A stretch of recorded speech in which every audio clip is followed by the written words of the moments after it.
Wondelu TV. Abonnez sur la chaîne Wondelu TV. Wondelu TV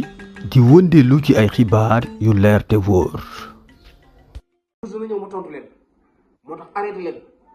man musicien waruma xas mbëru làmb waruma xas parce que man ak yéen boo léegi yomal xiyam li ñu nekk buñ ci jugul ñooy bokk même rangée bi nekk mooy safara ñoo ciy bokk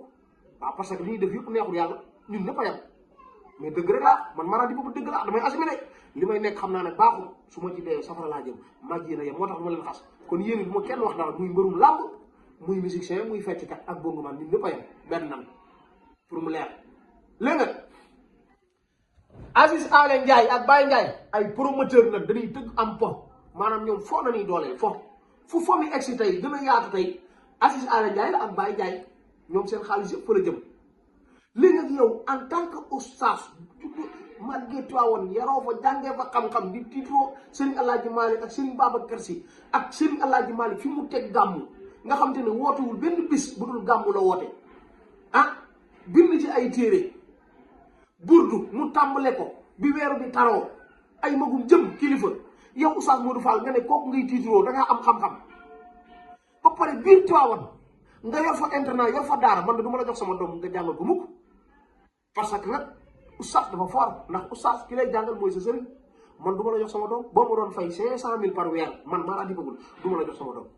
xalaatuma ko sama àdduna parce que doo royukaay xam nga tax Oustaz Modou Fall du royukaay xasuma ko de oustaz boo xamante nii gaaruwaale gat sa bañ nañ ko ba caga ji ku ci bëgg a xuloo mbaa nga bëgg a defante wax ju ñaaw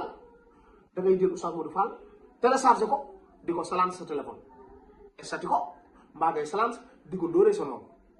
kooku oustaz la dama leen laaj gaay kii mooy Oustaz Modou Fall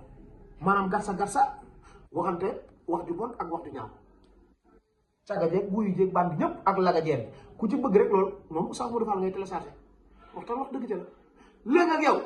en tant que gàmmu Tiwaawan nga xam ne Serigne Abdou Aziz Sy da baax yal na ko yàlla yërëm xare ko àjjana yàgg naa soññi ne jigéen ak góor buñ di jaxasoo bisu gàmm wax bis yëpp la sax parce que laa taxar buusi naa doon wax bu laal bul jege Oustaz Modou Fall nekk ci biir jeeg gi gis ngeen photo bi tafoon naa ko léegi ci biir jeeg gi la nekk bisu gàmm jeeg ji nga xamante ne nii leer na ma ne bu nu sawee du laabu man xam naa li may wax parce que maag ñoo ma yem ndax dund am fo ak nitu àdduna moo mel noonu da ngay dem ba da ngay fàtte yàlla doo ko tal bu nu sawee du laabu sax wuñ farata julli sax julli juróom mais pour rek mu leen ci indi parce que lan kër Aziz Aly Ndiaye la caméra yi ñuy ñëw lamp yi tàkk lépp tàkk Oustaz Modou Fall di wax ñu di ko baatee jàngaloo yàlla ak yonent bi ak defante